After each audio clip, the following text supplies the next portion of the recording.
Uzbek Erika présente Salut le Turfu, le podcast qui explore le futur.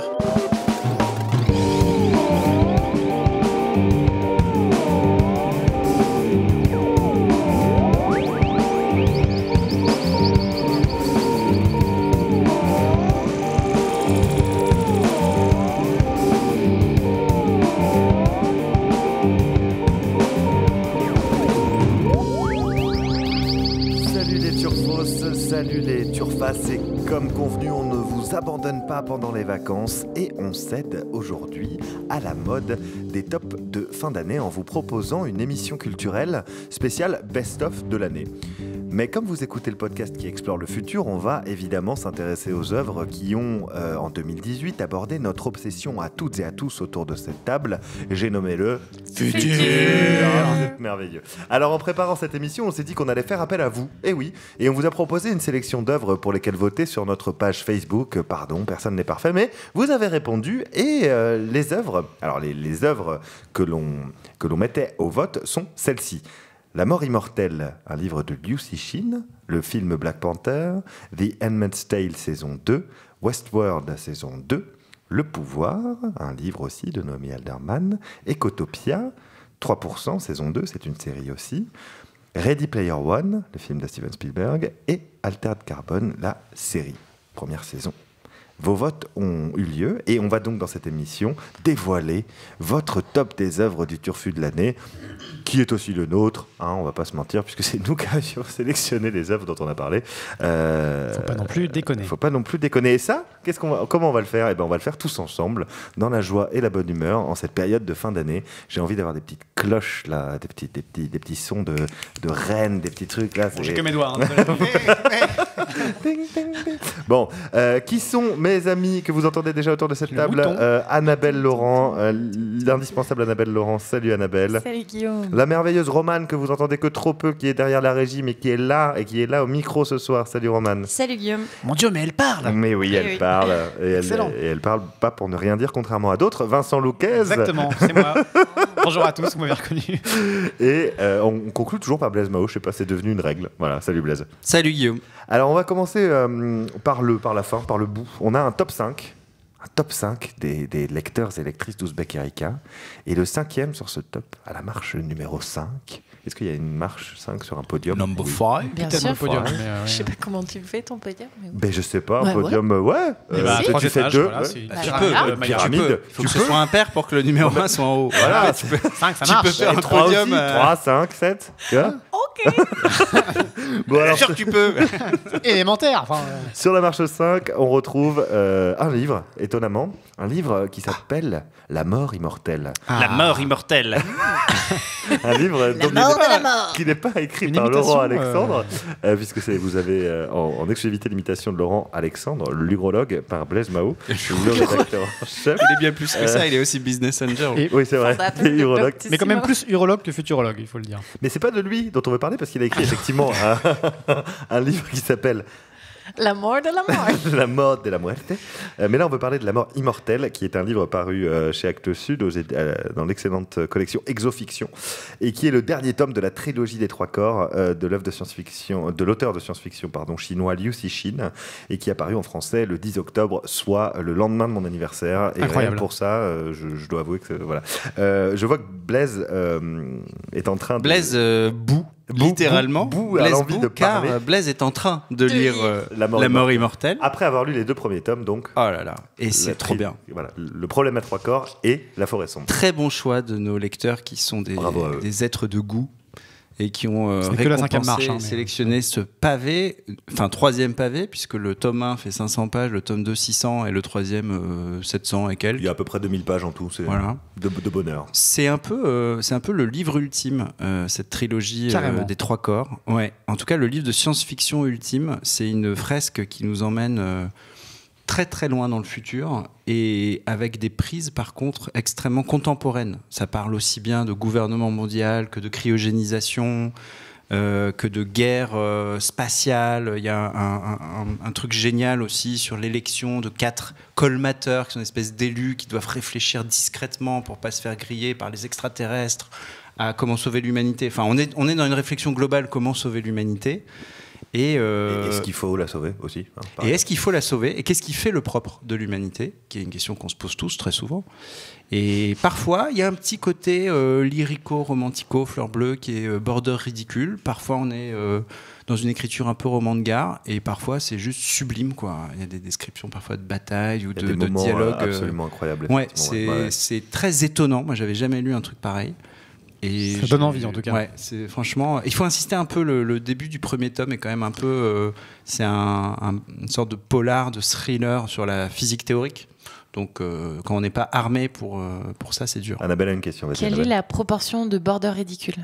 Il y en a beaucoup dans le tome 2. Il y en a au début du tome 2, dans une scène au Louvre. Mais dont on peut se passer. C'est-à-dire que tu pas peux de spoil, attention. Non, il n'y a pas de spoil. Mais tu peux t'en passer. C'est-à-dire que tu te dis, ah, ça c'est le border ridicule. Ok, je vais... Elle peut avoir son importance pour comprendre. Mais oui, non, c'est pas indispensable. Disons Donc que tu peux le 3%. lire plus vite. Moi, j'aime pas sauter des pages. Sur les 2000 pages, tu dois en avoir 150.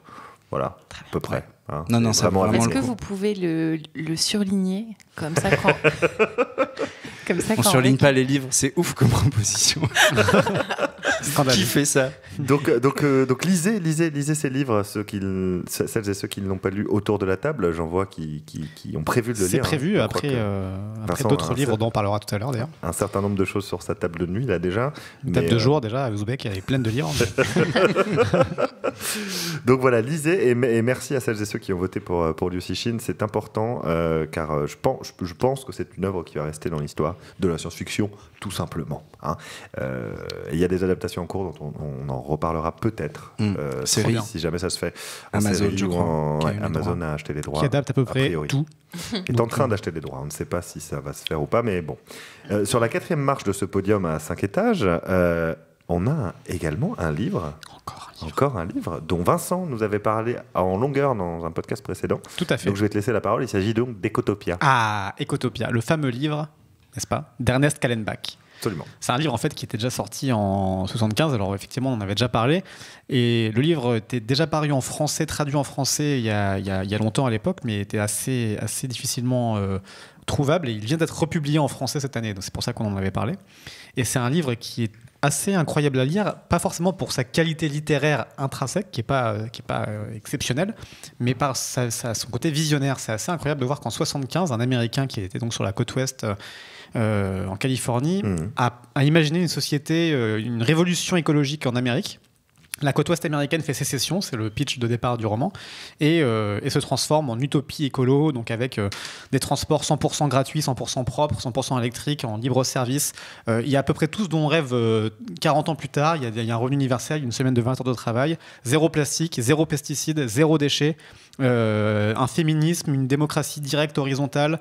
Qu'est-ce qu'il y a d'autre qu'on peut citer? C'est le programme des Gilets jaunes. C'est beaucoup de choses qui seraient une réponse aux Gilets jaunes finalement. C'est assez intéressant de le noter. Tu as raison, Guillaume, de le souligner. Il y a aussi beaucoup de choses sur la dimension spirituelle. C'est intéressant parce qu'en fait, bon, pour repitcher le bouquin, c'est en fait un journaliste américain de la partie qui n'a pas fait sécession qui, pour la première fois, 20 ans après l'indépendance, est le premier Américain à pouvoir entrer sur le sol d'Ecotopia. Donc on suit le récit à la première personne de ce journaliste qui décrit une société qu'il trouve ridicule, en bon américain machiste des années 70, comment dire, productiviste, croissantiste. Un américain, Tu dis quoi. ça avec un mépris dans ta voix, c'est terrible. Vraiment ridicule. Croissantiste.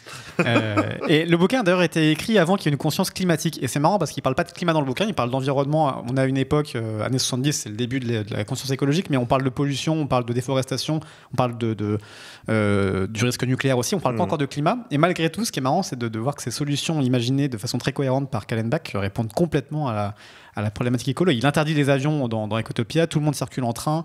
Il y a beaucoup de choses comme ça qui sont hyper contemporaines. Et donc le bouquin est fascinant pour cette dimension visionnaire. Allez-y, c'est une genre de défrustration de lire un monde où finalement ça a marché, ça marche pas dans le monde réel, mais dans la fiction ça marche. Ça donne une espèce de visionnaire utopique dont on a grandement besoin aujourd'hui. Tu veux dire que les gens ont besoin d'utopie, c'est sans doute possible. C'est la morale, ouais. Il y a des éléments d'utopie aussi à certains moments dans la trilogie des trois corps. Ils sont pas forcément, c'est pas forcément les plus longs, hein, puisqu'il y a aussi des moments de dystopie assez sévères. Mais je crois qu'effectivement il y a besoin de. C'est un livre sur l'amour. Et c'est un le livre de Liu Cixin. Ouais, absolument. J'en dis pas plus. Et sur les métiers. Sous toutes ses coutures, sous toutes ses formes. Mais ce qui est marrant, c'est de voir aussi la transformation, je finis avec ça, progressive du personnage, qui est donc le narrateur et le journaliste qui parle à la première personne. On voit son évolution où tout ça peut paraître aussi très fleur bleue, un peu comme dans Liu Cixin. Il y a des passages où on se dit, c'est ridicule, ils sont tous en mode hippie attardé, à tous célébrer l'amour et les arbres et la forêt. Et en fait, effectivement, le personnage dénonce ça aussi au début. Et sa conversion progressive rend convaincant le cheminement, et on se dit il a été convaincu, on l'est au fur et à mesure avec lui si jamais on ne l'était pas au début. Et donc finalement un autre monde est possible. Un autre monde est possible. Alors autre monde, puisque je reprends ma transition tout à l'heure, autre monde qui arrive sur la marche numéro 3 de notre podium. On rentre dans le trio de tête des œuvres culturelles qui ont marqué l'année 2018 et qui parlent évidemment de futur, avec une série que vous allez peut-être reconnaître si vous l'avez vue, puisqu'on va vous en passer un petit extrait de la bande-annonce. 3%.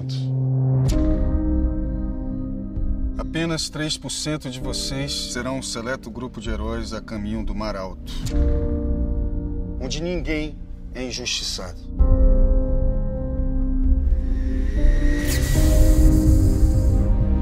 Esse processo garante que só os melhores desfrutem do Mar Alto. Aconteça o que acontecer, você merece. Alors 3%, qui est donc la série brésilienne qui a cartonné cette année, avec une deuxième saison très attendue. La première avait beaucoup surpris, beaucoup plu.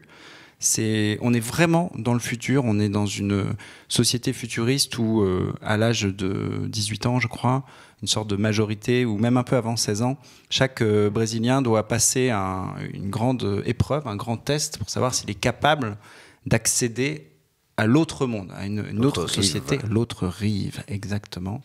Et évidemment, c'est réservé à 3% de chaque classe d'âge chaque année. Enfin, pas classe d'âge, mais de chaque cohorte. Cohorte, exactement. C'est une cohorte. C'est une cohorte. Comme disent les sondeurs, c'est une cohorte. Exactement. Et donc, pour faire partie de 3% des élus, ils doivent subir un peu les 12 travaux. Comme Astérix, finalement. C'est un peu comme Astérix, mais au Brésil. Astérix.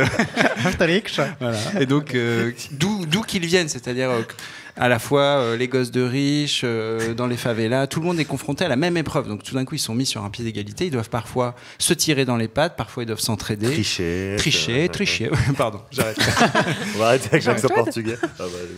Enfin, l'accent portugais, l'accent... Attends, on a une blague discrète dans la blague. À ma gauche, c'était quoi? Jean-Claude Trichet. Alors, il faut savoir qu'il a coproduit la série. Un calembour à ma gauche, fulgurant. Stop au fake news. On continue. Ils passent leurs 12 bravo. C'est très dur, hein. J'étais lancé, c'était bien. Non, ils passent leur épreuve. Ils passent leur épreuve et ils découvrent ou pas l'autre rive. Alors, première saison, on ne savait rien, on n'était pas dans l'autre rive. Saison 2, on est en partie dans l'autre rive.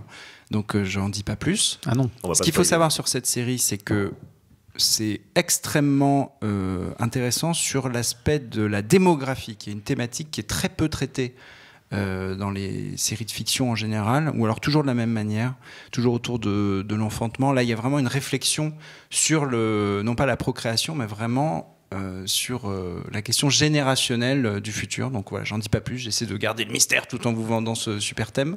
C'est très mystérieux. Mais regardez 3%.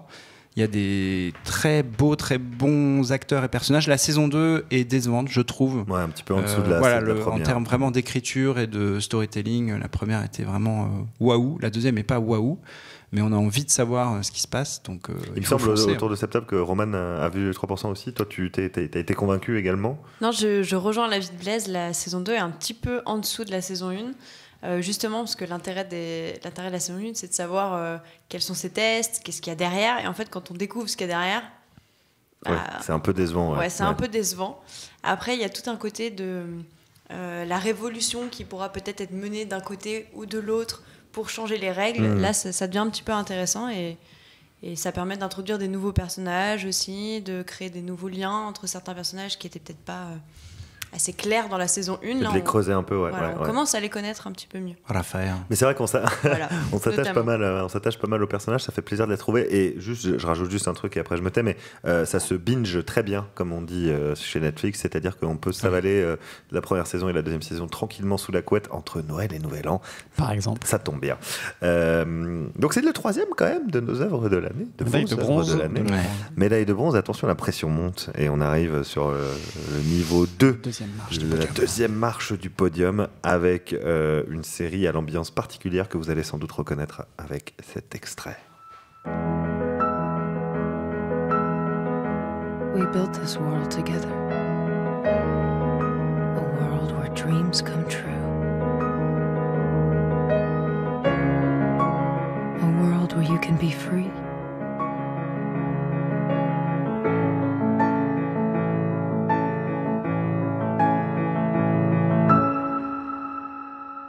But this world is a lie.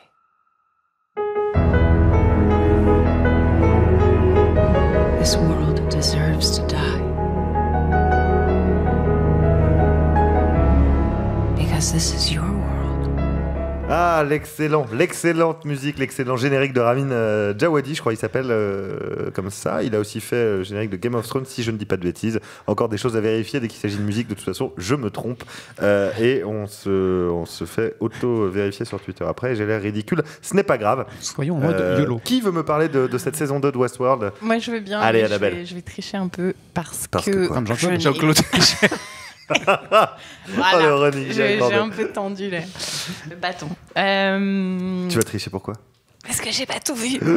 Mais je peux faire l'historique, tu vois. Je suis Le background. Je suis la personne qui découvre Westworld fin 2016 et qui trouve que c'est assez marrant cette série donc de Jonathan Nolan et Lisa Joy qui nous emmène dans un parc d'attractions peuplé d'androïdes humanoïdes. Et voilà, ce qui était intéressant, c'était toutes les questions que ça soulevait sur la conscience, qu'est-ce qui fait que un robot qui est tout à coup capable de raisonner va être différent de nous. Est-ce que cette histoire de libre arbitre de l'homme n'est pas une illusion qui nous berce depuis la tendre enfance. Et puis la saison 2 est arrivée en avril. Et j'ai regardé le premier épisode. Et tu en as fait un article sur Uzbek Erika. J'en ai fait. Ça t'a fait bien rigoler. Apparemment. Ça a l'air fun. Non, c'est pas fun. Non, cette saison 2 donc, nous emmenait dans une histoire de soulèvement des robots menée par la fabuleuse Dolores, avec des révélations sur le conglomérat qui possède Westworld, Delos. À nouveau, énormément de lignes temporelles qui s'entrecroisent. À nouveau, l'homme en noir. Enfin, tous les ingrédients de la saison 1, mais beaucoup de choses très, très... très très morbide sur ce premier épisode qui finalement ne m'ont pas vraiment encouragée à regarder la suite. Et c'est là que je tends le micro à mon ami Vincent Lucas. Tout à fait, Annabelle. Je ne sais pas pourquoi je prends la collection 2, mais bref. Parce que tu as vu la suite. Moi, j'ai vu la suite. J'ai vu l'intégralité de la saison 2 et bah oui, effectivement, je suis d'accord avec toi sur le constat. Ça change assez radicalement d'ambiance en fait par rapport à la saison 1. Déjà, il y a les tigres, sans vouloir spoiler. Déjà, il y a des tigres. Alors, il y a beaucoup de trucs. On va pas spoiler. On spoil ou pas ? Non, on spoil non, pas. non, on spoil pas. Les gens n'ont pas encore vu, c'est Noël, soyons gentils. Ils ont pas envie. On peut voir beaucoup de séries binge-watcher des séries à Noël. L'ambiance change en tout cas, c'est ce qu'on peut dire, c'est qu'il y a la saison 1 c'était très cérébral, en fait ça faisait vraiment intro, préquel de l'histoire. Là on entre dans beaucoup plus d'action, de fusillade, d'éléments de western qui défoulent un peu les gens. ça déçoit certaines personnes. Nous on aime les cowboys. Par contre il y a toujours autant de branlettes intellectuelles quand même. Ouais, non, mais ça parle toujours beaucoup. Il n'y a pas que de l'action, il y a encore beaucoup de réflexion. C'est effectivement très embrouillé, des lignes temporelles très très denses, très touffues. Et il y a toujours les mêmes questionnements donc sur cette question éthique, où commence la vie, où commence le libre arbitre, où commencent les droits, à partir de quand un être artificiel ou non a des droits, etc. Et puis après on va encore plus loin dans des questionnements très Silicon Valley sur l'immortalité aussi, transfert de conscience, et puis une petite réflexion aussi sur la question des données personnelles. Absolument. Parce qu'on, sans spoiler toujours, ça rentre en jeu, cette question de qu'est-ce qu'on intègre de la vie privée des touristes qui sont dans le parc. Visiteurs du parc. Donc il y a toutes ces questions. Il y a un côté, ça brouille un peu en fait les identités, on ne sait plus trop qui est qui mérite d'être humain ou pas humain. Ça rend paranoïaque. Il y a une scène. Ça donne grave envie. Non, mais ça rend paranoïaque, bordel. Ça rend complètement parano. Mais c'est plutôt intéressant, justement, parce que c'est tellement crédible que ça rend parano. Il y a un moment, une scène que je spoil, mais c'est pas très important, où ce fameux homme en noir, William, en fait, pète un câble à force d'être présent dans le parc tout le temps. Alors, en plus, il y a plein d'époques. On remonte aussi 30 ans en arrière, en flashback. En même temps, c'est son petit délire d'être dans le plein parc. de choses. Oui, voilà. Il aime bien, Jonathan. Mais il y a aussi plein de choses dévoilées sur les prémices du parc, des flashbacks hyper intéressants. On voit un peu l'extérieur du parc, c'est ce qui change par rapport à la saison 1 qui était un peu angoissante, être toujours que dans le parc. Là, on sort du parc, on voit un peu le monde de l'extérieur, on voit d'autres choses. Et puis William, à un moment, il craque complètement, il fait un petit peu un burn-out, il s'ouvre carrément le bras parce qu'il sait plus si c'est un robot ou pas. Il se dit mais attendez, est-ce que je suis un robot, est-ce que je suis manipulé? Il s'ouvre le bras, il finit même par. C'est vrai, ça te rend pas. J'ai fait la même chose. Et Ouais. Tu t'es ouvert le bras aussi. J'ai un truc à vous annoncer. Non, mais effectivement, cette scène est assez non, mais il effrayante. y a des moments assez poétiques aussi. Un épisode entier qui est centré sur un personnage indien à l'intérieur du parc qui tranche avec le rythme hyper vitaminé des autres épisodes. Donc il y a des moments assez poétiques, des moments assez marrants. Et finalement, moi j'ai accroché, contrairement à Annabelle, jusqu'au bout. Et c'est peut-être assez inégal entre les épisodes. Persévérance t'honore. Mais oui, j'ai glandé devant Westworld. C'est pas non plus une persévérance très. Ça se binge-watch Mais pas, par contre, ouais, hein, c'est Westworld. différent, Hein, c'est- ça non. se déguste. Ouais. Hein. Je crois, dans mon souvenir, je crois que je suis pas allé au bout non plus. Moi, j'ai j'aimerais dire. décroché aussi à la T'as décroché. moitié. Ah, mais ce qui est une. Bah c'est ouais, mais il y a une c'est- ambiance quand même particulière. Moi j'ai bien aimé. Même quand 4 personnes autour de la table décrochent avant, c'est quand même significatif de quelque chose. Parce que ça reste très beau, c'est ultra quali à tous les niveaux. Les acteurs, on n'en parle pas, hein, parce que le casting est incroyable. Enfin, tout est. Et pourtant, il y a quelque chose qui manque. Peut-être qu'ils ont voulu aller trop loin dans la complexité et que il manque de fil rouge très intense pour suivre, je sais pas. Ouais. Eh ben, tu me fais une transition merveilleuse. À moins que quelqu'un ait envie d'ajouter quelque chose. Ok. Annabelle. Vincent parlait de fil rouge, ce qui me permet de faire une transition merveilleuse vers Vin rouge. votre top 1. Votre top 1. Un certain La costume. meilleure œuvre de l'année 2018, selon vous, est roulement de tambour et extrait. Is this what freedom looks like? What will happen when I get out? There probably is no out. Gilead is within you. We can't explain this away. They will say that we're part of the resistance. If you'd shown that girl 1 ounce of kindness, she would never have left. I will find every person involved and then they will be punished. You will love the Lord thy God with all your heart, or you will feel the pain of his judgment, for that is his love. My name is June Osborne. I am free. Alors évidemment, vous l'avez toutes et tous reconnu, sans doute même ceux qui n'ont pas vu la série. Il s'agit donc de The Handmaid's Tales saison 2, Tale d'ailleurs au singulier, saison 2. Une série dont va nous parler Roman. Vas-y Roman. Alors c'était une des meilleures séries de 2017. En tout cas, elle avait eu un peu ce titre après sa sortie. Donc la saison 2, la première saison, pardon. Et donc la saison 2 était très attendue. Et je pense qu'elle l'a pas trop déçue. Enfin, en tout cas, autour de la table, pour ceux qui l'ont regardé, vous n'avez pas été non plus trop déçus. Oh que non. Voilà. Donc on suit toujours, donc pour ceux qui n'ont pas regardé la première saison, l'aventure de Fred. Donc c'est Elizabeth Moss qui va jouer ce personnage. On est dans la fiction imaginée par l'auteur Margaret Atwood, où les femmes sont dans une position assez délicate, puisqu'en fait la société a été divisée en trois grades, on va dire. On a les hommes qui dirigent, les femmes qui sont les gouvernantes, en fait, qui sont dans le foyer, qui n'ont pas accès à des postes haut placés, qui ne font pas de politique, qui n'ont pas de métier, qui sont juste à la maison. Et on a les servantes, donc servantes écarlates, c'est de là dont vient le nom du livre en français. Donc les servantes écarlates dont fait partie de Fred, l'héroïne de la série. Donc la première saison était un petit peu une mise en situation et une explication du contexte de ces pauvres servantes qui sont là en fait pour la reproduction. Car les femmes sont devenues stériles. Donc ces femmes sont... Et les hommes aussi. Spoiler. Alors, le peu de femmes qui peut encore enfanter, ce sont ces servantes, et elles sont mises à disposition des hommes qui gouvernent et qui sont donc l'élite de cette société. Dans leur costume rouge. Écarlate. Donc on suit l'aventure de Fred. Dans la saison 1, on termine sur une scène qui était assez surprenante, haletante, on ne savait pas ce qui allait se passer après. Et la suite n'est pas décevante, puisqu'en fait on retrouve de Fred qui va cette fois-ci prendre son destin en main et dire bah, maintenant ça suffit, il faut essayer de changer les choses. évidemment, ça va pas être très facile, puisque malgré l'aide de la femme qui est aussi dans le foyer, qui s'appelle donc Serena Waterford, elle va avoir un petit peu de mal, ça va être compliqué, on va avoir des petits conflits politiques qui vont se mélanger un petit peu à l'histoire personnelle des Servantes écarlates. Et bon, je vais pas en rajouter plus, mais pour moi, c'est une série qui est très réussie, notamment pour parler de la position des femmes, pour parler de la solidarité aussi entre les femmes. Est-ce que malgré leur statut dans la famille, est-ce qu'elles s'entraident? Est-ce que finalement chacune garde sa position et chacun pour soi? Et on a des personnages qui vont ressortir un petit peu, comme Nick, qu'on avait vu dans la saison 1. On a Waterford qui va aussi s'affirmer comme un bon gros macho. Voilà, je ne vais pas spoiler, mais... Il l'était déjà un peu, hein, dans mon souvenir, dans la saison 1. Ça se confirme, quand même. D'accord. Très bon choix. Blaise, je crois que tu es raccord avec ce choix. Je suis très raccord avec ce choix, et pour compléter ce que dit Roman, c'est une saison qui est éprouvante et qui c'est vraiment, il faut avoir envie de se coltiner ces épisodes. Là, on est vraiment dans le, ça a été critiqué d'ailleurs, hein, le côté un peu violence porn, quoi. C'est-à-dire que là, on est dans une série qui est vraiment un peu sanguinolente.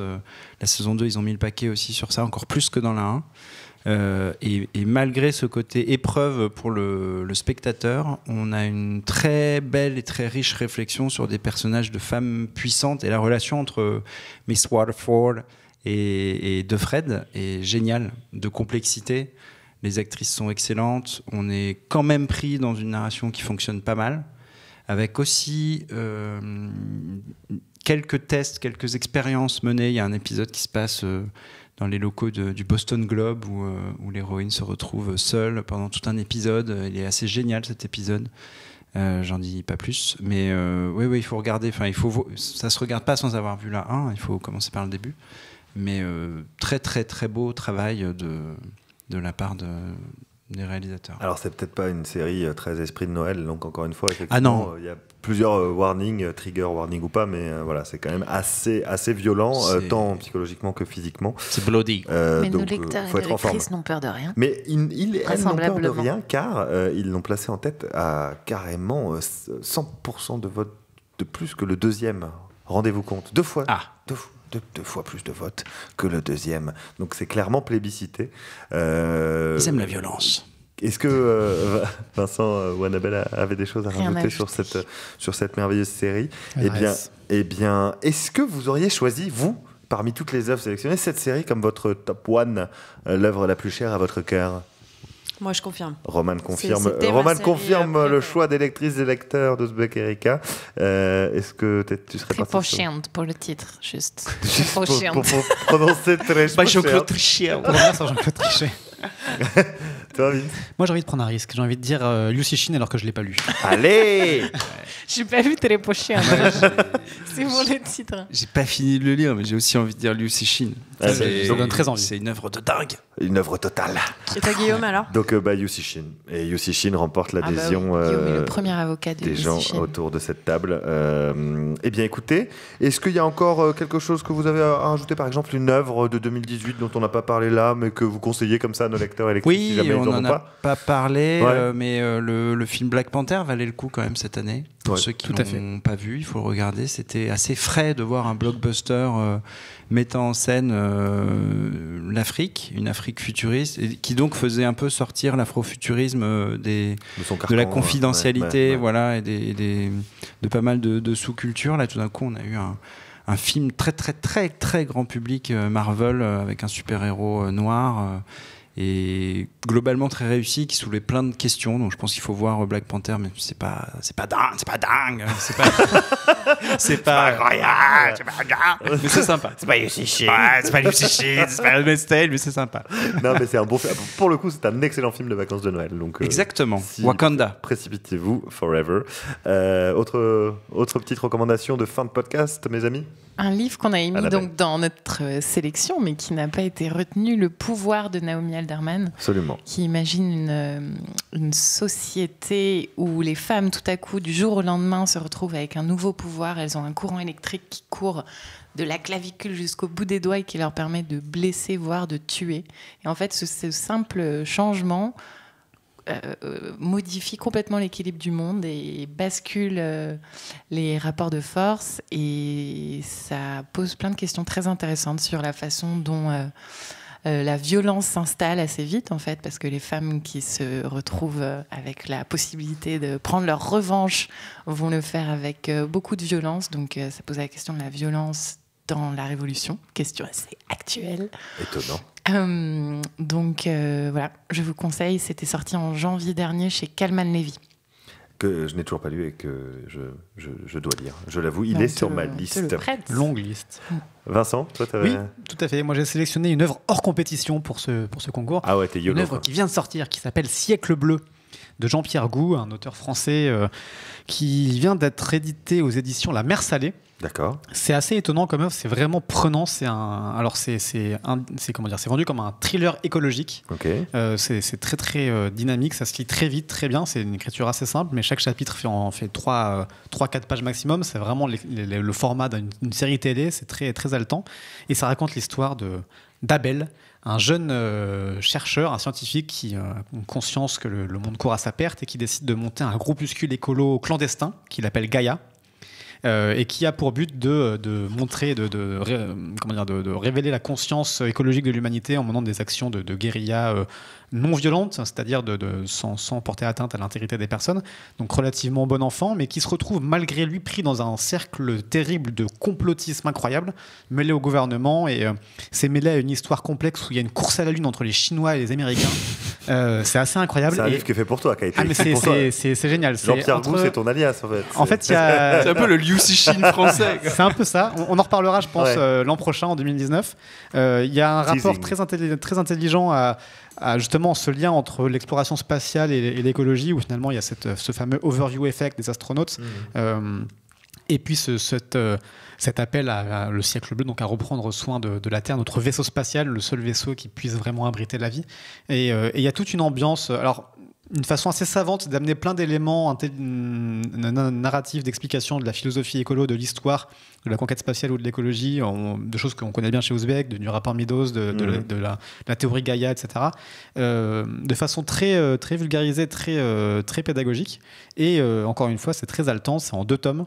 Et on est entre la CIA, la NASA et Pierre Rabhi, en gros. Voilà, 3 tags qui feront plaisir. Sortez ça au dîner de Noël si vous l'avez. C'est cadeau. Et Roman ? Est-ce que je peux tricher, Guillaume ? Oui, tu peux. Et te présenter... Tu peux tricher. Tu peux Jean-Claude tricher. Je vais te présenter 2 BD très très rapidement. La doublette. C'est The End, par l'auteur de Zep, qui est donc l'auteur de Tintin, j'allais dire. Il a aussi une petite houppette blonde, mais c'est pas le même. Sauf que là, c'est une BD pour adultes, une BD dystopique dans laquelle on se rend compte que les arbres, en tout cas, c'est des chercheurs qui se rendent compte que les arbres communiquent entre eux et ils vont essayer de causer la perte des hommes et de l'humanité en entier. En fait, ils se rendent compte que ils veulent en gros liquider la moitié de la planète et ils vont s'allier pour tuer les humains dans certaines zones. Et donc, on suit l'aventure de ces chercheurs qui se rendent compte de ce phénomène et qu'est-ce qui va se passer ? Est-ce qu'ils vont finir par se faire tous tuer par les arbres Trop bien. Est-ce que ce serait peut-être pas une solution bénéfique pour la planète, finalement ? À plusieurs égards, oui. Alors, 2e BD dystopique. C'est crypto-malthusien. Qui s'appelle Négaliode. Donc, c'est une BD qui a été écrite par Vincent Perriot. Négaliode. Et là, on suit l'aventure de Jarit Shepalt. Donc en fait, c'est une sorte de cow-boy, mais qui est juché non pas sur un cheval, mais sur un dinosaure. Trop bien. Et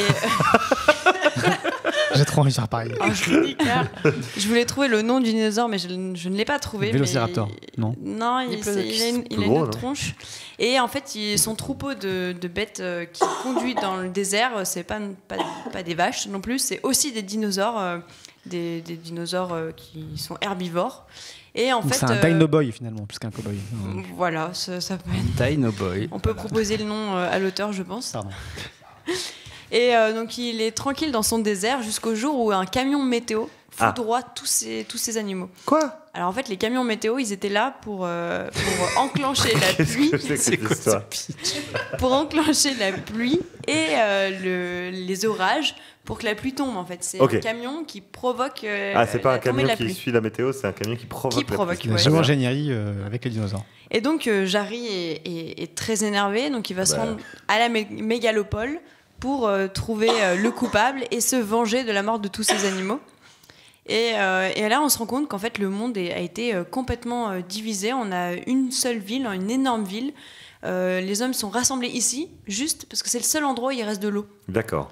Et donc, il va essayer de retrouver son coupable, mais en même temps, il va se retrouver mêlé à un problème politique à l'intérieur de ces villes-là qui fait que, vu qu'il y a des inégalités entre ceux qui ont beaucoup d'eau et ceux qui en ont un peu moins, il va se retrouver avec un petit vieux qui va suivre d'ailleurs toute l'aventure. Et qui n'est pas Pierre Rabhi. Son but, ça va être d'atteindre la grande tour en fait dans cette ville, parce que quelqu'un ou quelque chose en fait dirige les canalisations et la répartition de l'eau dans la ville. C'est sûrement la CIA. Mais oui. Alors, ce que j'ai pas compris dans ton pitch, qui est très intéressant de moment, c'est pourquoi les dinosaures? Pour le Pourquoi fun. pas? Je ne sais vrai, pas. Dino Boy. C'est à la fois futuriste, mais avec des dinosaures. Préhistorico-futuriste. Non, mais ça donne très envie. Merci de nous avoir conseillé cool. 2 BD déjà, parce qu'on n'en parle pas beaucoup, pas assez, en tout cas, dans ce podcast autour de la culture. Je vais, quant à moi, simplement conclure en vous conseillant de regarder et de lire également The Expanse. J'y peux rien, les bouquins sont aussi publiés dans la collection Exofiction chez Actes Sud. Mais c'est toute une série de livres. Il y en a 7 qui ont été publiés en français, je crois, traduits déjà, et 2 ou 3 saisons sur Netflix. Je ne sais plus, je n'ai pas vérifié avant ce podcast, je m'en excuse, mais précipitez-vous dessus. Un petit mot pour pitcher quand même. C'est une bonne. Pardon. Un petit mot de pitch. Oui, bien sûr. C'est une comment dire. C'est une œuvre qui redonne ses lettres de noblesse au space opéra. Est-ce que j'ai besoin d'en dire plus? Moi, j'aime bien, si tu me permets. Vas-y, Vincent. J'aime bien l'idée que on est avancé dans une civilisation qui s'est répandue dans tout le système solaire et qui a en fait différentes cases d'êtres humains, parce que des êtres humains qui travaillent dans la ceinture d'astéroïdes, qui sont des mineurs dans la ceinture d'astéroïdes, ont perdu leur capacité ils ont évolué physiologiquement parce qu'il y a une faible gravité, une micro-pesanteur, et donc ils ne peuvent plus revenir sur Terre parce qu'ils seraient écrasés par... Alors ils peuvent, mais c'est douloureux. C'est douloureux. Et donc il y a une espèce de caste de prolétaires qui ont changé, les ceinturiens, qui ont évolué physiologiquement. C'est assez fou. Et donc l'œuvre d'imaginer toute l'œuvre qui mène enquête policière, politique et combats spatiaux. Il y a toute une nouvelle économie. Et dinosaures aussi. Ils sont là. Non. Et interroge la façon dont effectivement on se divise perpétuellement en tribus, quoi qu'il arrive, et que l'humanité est donc vouée à s'entre-déchirer, même si on arrive à conquérir l'espace. Et sur ces bonnes paroles, et donc, mes chers amis, et donc vivez les arbres pour tous nous éliminer. Vive le futur, vive la culture, vive la République, vive la République, et vive Jean-Claude Trichet. Vive Jean-Claude Trichet.